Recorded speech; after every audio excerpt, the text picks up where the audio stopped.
And with me right now, I have Eyewitness News analyst Lieutenant General Reginald Centracchio. This is a very disastrous day, a very sad day in Afghanistan. We know that, 31 Americans are dead, 22 of them were Navy SEALs. Is that accurate?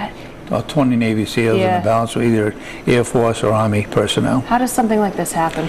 You know, it's a scenario where you try to make plans to get perimeter defense when you bring aircraft in to either extract or deposit personnel, but there's always that possibility that someone has penetrated that defense. In this particular case, the vulnerability, especially of a Chinook, because it's a large aircraft, slow, either on landing or takeoff, is its most vulnerable time. And apparently, allegedly anyway, at this point, the Taliban are claiming that they took it down with an RPG, which is a grenade-launched device. Right. And consequently, they must have hit either a rotor or part of the engine and taking it down, unfortunately. Okay. In general, I know we have Rhode Islanders in Afghanistan right now. Any reason to believe that any Rhode Islanders could be involved? At this particular point, I don't think there are any.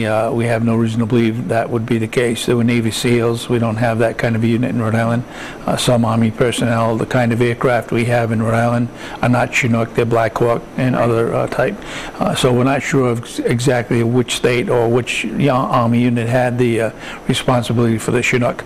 But unfortunately, this was one of those scenarios where the best possible planning apparently wasn't enough, because you had some hostility in the area, and when you have that and an RPG comes in at a very vulnerable time, the aircraft could be taken out, and that's what happened. And really quickly here, what type of impact does this now have on that SEAL 6 team? Well, certainly you have a morale impact. You go from one extreme to another. SEAL Team 6 was the one that took down bin Laden.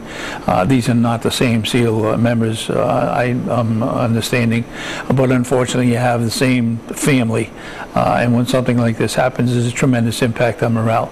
But the American military has a way of going above this and continuing to do its mission, and they'll continue to do it well.